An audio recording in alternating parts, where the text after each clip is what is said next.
కాళేశ్వరం ప్రాజెక్టులో దెబ్బతిన్న మేడిగడ్డ అన్నారం బ్యారేజ్లను పరిశీలించారు మంత్రి ఉత్తమ్ కుమార్ రెడ్డి. బ్యారేజ్ల దగ్గర జరుగుతున్న మరమ్మతు పనులను పర్యవేక్షించారు.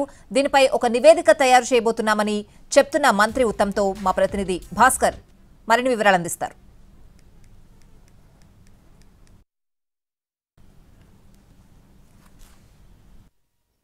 శాఖ మంత్రి Uttam Kumar Reddy Kaleshwaram బ్యారేజ్లను సందర్శిస్తున్నారు.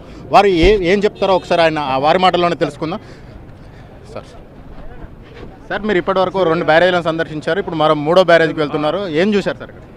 National dam safety authority NDSA ఈ 3 బ్యారేజెస్లో చేయాల్సిన repairs, interim measures, monsoon protection మెజర్స్లో వాళ్ళు ఇచ్చిన గైడ్ లైన్స్లో జరుగుతున్న వర్క్స్ పర్యవేక్షణ చేయడానికి, సూపర్వైజ్ చేయడానికి, వేగవంతపరచడానికి నేను ఈరోజు రావడం జరిగింది.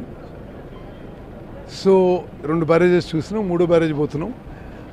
we will try and do the work quickly. Monsoon చాలా దగ్గరగా ఉంది సార్. ఇప్పుడున్న సిచ్యువేషన్లో పనులు ఎక్కడ 50% కాలేదు. ఈసారి నీళ్ళు ఇవ్వడం సాధ్యమవుతుందా సార్? we will see.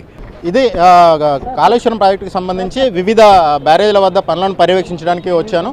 ఆ పనుల పర్యవేక్షణ తర్వాత ఎలా ఉంటుంది ఏంటనేది మేము ఒక నివేదికను తయారు చేయబోతున్నాం అని చెప్పేసి ఇరిగేషన్ మంత్రి ఉత్తమ్ కుమార్ రెడ్డి అంటున్నారు. కెమెరా పర్సన్ సంపత్తో కలిసి భాస్కర్, NTV, మేడిగడ్డ నుంచి.